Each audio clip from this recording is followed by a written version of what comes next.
So as you can see, I've been doing this for quite a while now, but it's been a nightmare. As you can see, it's now bowing out the opposite way. I've been jacking it and jacking it and jacking it, and this is a 12-ton jack, and I'm absolutely having a struggle with this bar to... That's how fucking hard it is. It's ridiculous. So that's 12 tons. That's maxing out that 12-ton fucking bottle jack basically.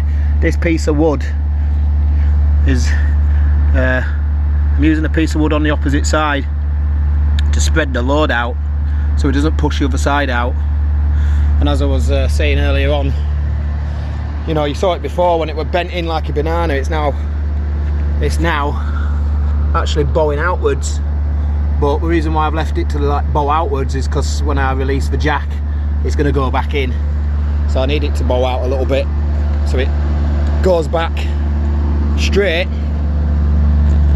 But on this side, as you can see, everything's straight, but I chopped it all in. This piece of wood here is getting crushed to fuck.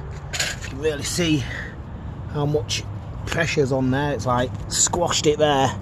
It's all that. It's 12 tons. Well, I started over here and I've slowly moved across. I started about in the middle over there, and then I've moved across. That's a bit where it hit. So this is basically taking all the strain. I was also having to chock out. I was chocking out these areas because the jack couldn't go far enough, so I was chocking it out here to stop it from coming back in again, pieces of wood. And then I was retracting the hydraulic ram on the jack, and then I was winding out the screw thread as far as it'd go, and I was using this. These things are used to shore up the trailer, and I was using them because the wood was just splitting to pieces. I was trying to like use pieces of wood, it was just splitting up. The pressure was so great, the wood was just cracking up, and I was losing, you know, obviously precious, you know, measurement on the jack, you know, on the actual travel, but basically on the jack ram, because it was squashing the wood instead. And then as you can see, I was doing it with these pieces. See how far that's gone in there. That's ridiculous. That's really pushing that hard. And then I daredn't go underneath there because I was doing it at one point, and then it flew out, and the fucking piece of wood and everything just went crazy, and the jack went flying. So I stand out here. This also fucking jumps in. So at the moment I've got it flush now. This one's holding out. I think it's because I got it on a weak spot, but I've done it on this part here on the corner, and it hasn't bowed in this time on that. It's a shame really. It's that other one's still okay, but it goes to show how much pressure. Look at that, it's torn, it's ripped the fucking metal, and this is not a shitty little piece of metal. This is a thick, look how thick gauge that is, you know what I mean? And it fucking bowed that in the centre. Couldn't believe it. It's basically should look like that, you know, and fucking crush that motherfucker. So it's amazing how much force I've been having to fucking give this bastard to push all this back out again. I'm surprised at how easy it bent inwards. It was fucking, you know, I was doing about 10 mile an hour, and literally it just caught. It caught like, it got it like here, like all this bit here. This is where it hit. It came along here. I saw it like scrape along this bit here. It was like right in the middle here, you know what I mean? So this is why I've focused on pushing this part out. So I'll push all this out, and then hopefully I'm going to start releasing the pressure. What I might do, I was going to chock it up again, because every time I release the pressure I've got to fucking re-crank it and rewind it and do all the bullshit again, and it's a fucking pain in the ass. I might just leave these here like that, and travel back with the chocks in place, just to, you know, keep it in that position a little bit more. But let's just wind it in and see how far. See if this straightens up. So I'm going to start winding it in now. You'll see it come in. See the travel now, it's all coming back in again. So that's moved right in as that. Let's have a look now, see if it looks better. Oh yeah, it does look better. Looks a lot fucking better compared to before. As you can see now, it's actually fucking straight. Wow. It's actually quite straight, is that? Wow. I'm quite happy with that, actually. I'm amazed. I was fucking gutted, man, when I hit it before. You know, it did have a little bit of a bend on it anyway at one point. The, you know, has done fucking 1.4 million miles. But no, that last stretch were good. I think I might push it out one more time actually, and just leave it out for a little bit more time, and then clear up, get ready, and then wind it back in. So, because setting all that up again is a pain in the fucking ass. So I'm just going to tighten this back up again. And Jack was being a bit fucking weird earlier on as well, but I think it was just because it was fucking so hard to thing. You know, so literally it's got to stop the trailer from moving when I'm jacking it like this, because I'm obviously pushing it apart, and I'm using the side of the curb to stop the rail on the other side from bowing outwards, because obviously all it would do is bow both sides out, and then that side would end up bowing outwards and this would push out again.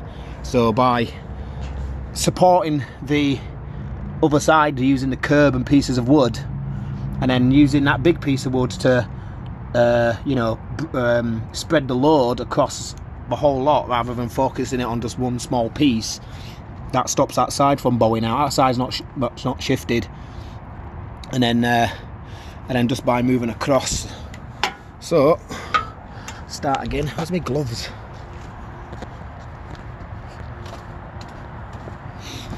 I don't know how much that would fucking cost to get that done at a fucking truck place, but it'd have cost a lot. Really, what I'd really like to do is push it outwards, like, you know, push it all out. I like to get a second jack and a second piece of wood, and have one over here. I'd probably put one about here, and I'd probably put one about there, and I'd jack the whole fucking thing out, and then I'd get two pieces of pipe, probably about as big as, I don't know, I'd like to get like a piece of steel piping like this, yeah, similar to this. Yeah, you can buy them from steel places, or I'd like to do rectangle actually, so I'd probably like to do like 2" by 1" bar, and then when it's pushed out,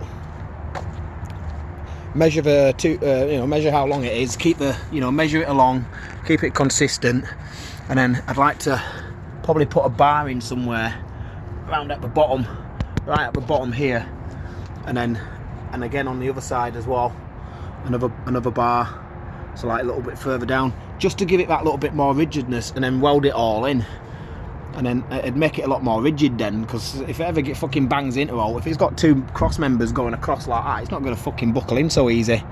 You know, I don't know why they didn't bother doing that, like that cross member there. They should have just fucking put one in the middle. Should have put one here, and they should have put one fucking there as well. Or basically where every rail comes down, there should have been one there, and one there, 3. And that would have probably never happened. That would have never bored in. It would have probably just like smashed into the curb and fucked all the curb up more. Might have put a dent in it, I don't know. But personally, I don't think the flex wouldn't have been, you know, it wouldn't have flexed so much, because it'd have been a bit more rigid. So I think that's just a fucking design fucking fault. And I can understand why we want to keep under here clear anyway, but you've got all this fucking thing down anyway. And the ground clearance is ridiculous on this. It's so low, these fucking things always fucking scrape on floor, and I sometimes end up lifting it up an inch anyway, just to keep it off the floor a little bit more. So this actually hangs down a little bit lower than the fucking frame does. So if I lose an inch on it, I lose an inch, you know, it is what it is. I'd rather have the fucking strength, and then just, you know, and just have to then shuffle my cars around a little bit more, you know, so it's a fucking nightmare. I'm covered in shit. Look how dirty my fucking trousers are. I was gonna fucking, you know, drive to fucking Planet Fitness and get a fucking shower. It's fucking closed because I'm in California. So I don't know what I'm gonna do now. I'm gonna have to get changed up. We've got fucking oil in my fucking hair. So fucking oil jack splattered in my face. Or it splattered on the side and then it went in my face. So yeah. Anyway, let's get this jacked back out one more fucking time. This is it now. This is the last fucking time I'm doing this.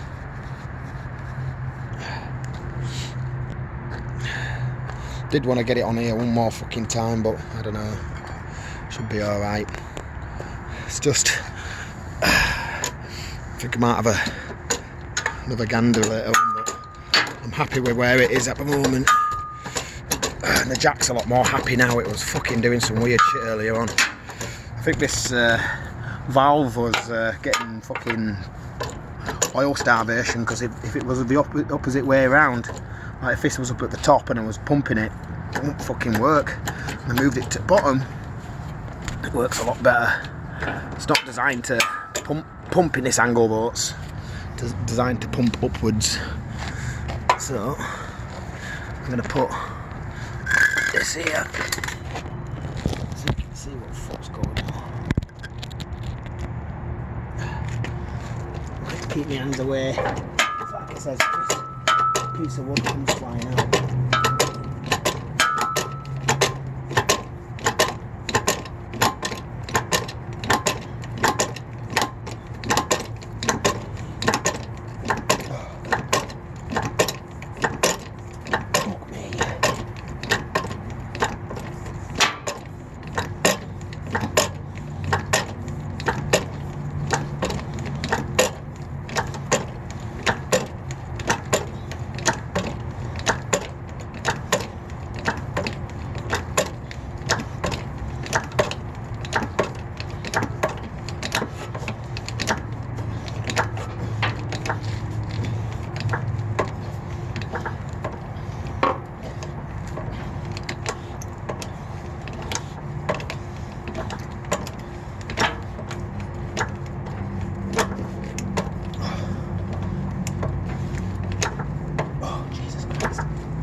This is a 12-ton jack.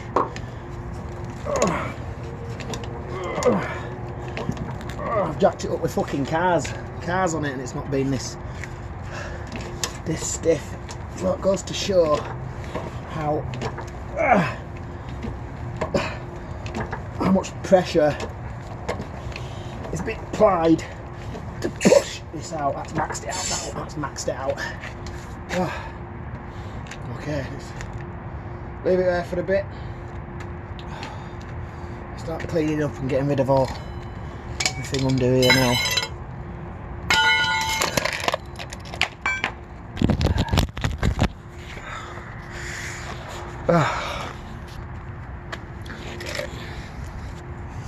As I was showing you there, can't really tell as much at dark, but you can see it's pushing outwards.